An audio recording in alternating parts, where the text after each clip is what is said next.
God damn, Rustin Cole. You was cold-blooded. Oh, hey, didn't see you there.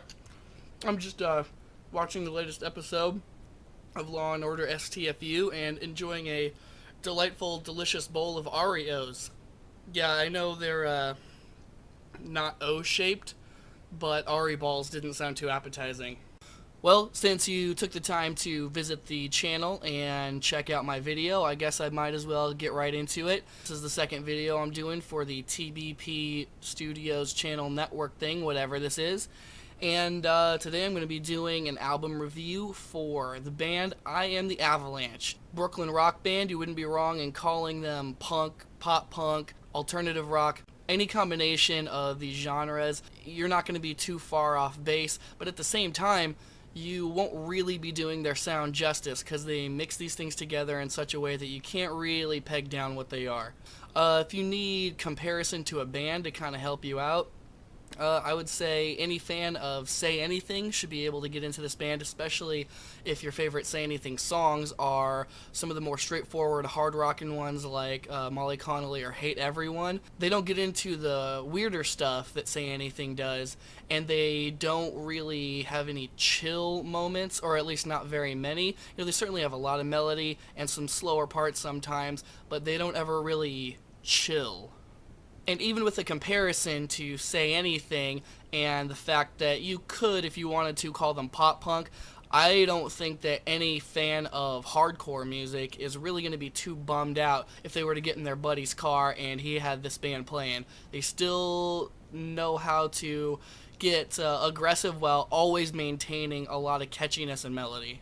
The production quality and style on this record is fucking fantastic. There is just such a nice, bright, and clear, yet gritty and crunchy sound coming off the guitars on this record. The vocals as well are very raw and gritty, yet still definitely melodic and very complimentary to the music. You can definitely tell, listening to the songs on this record, that there is no way the vocalist Vinny Caruana is definitely not feeling every word that he's singing in all of these songs.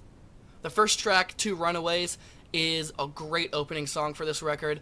Definitely sort of combines everything that this album and really this band as a whole is all about. And it simultaneously conveys a spirit of defiance, love, and triumph. The next track, 177, really picks up the pace and gets things moving. It's at a faster tempo, and it definitely lets you know that this band has some punk influence. And I could even see this song showing up on an album of Vinny's previous band, The Movie Life. It's pretty obvious why the band chose the third track as their lead-off single for this record. It is probably the catchiest, definitely one of the catchiest songs on this album, while still maintaining all the grit and power that any other song has on this record. Then we move on to Young Kerouacs. It's definitely my favorite song title on the album. It starts off with a really nice, catchy, and just powerfully strummed riff, and then quickly gives way into some vocals that are some actual real legit like hardcore kind of scream shouty sort of vocals, but the song is still very catchy. It's not like a hardcore song showing up on a catchy punk album. Another track on this album, Anna Lee, has a really nice melodic punk sound to it.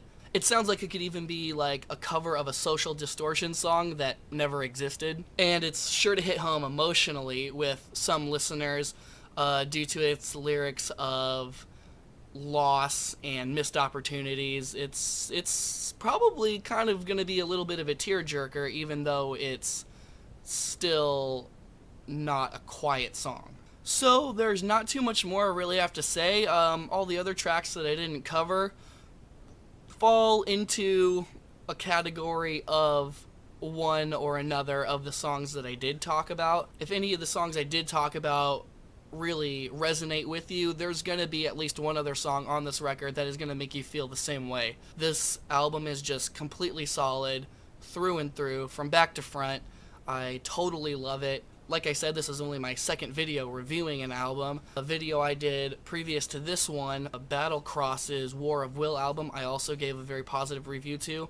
It's not my intention to give super positive reviews to every band and album that I talk about on this channel, because obviously that would be pretty boring if you're just going to see some nerd in a different band t-shirt every time talking about all the bands that he's fucking into. If you like to watch music review videos because you like to see somebody talking some shit about certain bands, I'm eventually going to start talking some shit about some bands. It's just, it hasn't happened yet. It's only my second video, and I love the 2 albums that I've reviewed so far. We'll get to the negative stuff and all the hatred and me screaming about why your favorite band with slicked black hair in front of his face singing and auto-tune vocals and then just nothing but one-note breakdowns for the rest of the goddamn song is so fucking annoying, and I have no idea why you're listening to that. But for right now, I am pretty happy. Alright, so that's just how it is for right now. For this album, I'm going to give it a rating of a big, fat, delicious bowl of Cinnamon Toast Crunch. So that's it for now. Please subscribe, continue to watch my videos and everything else on the TBP channel, and have a wonderful evening, young man.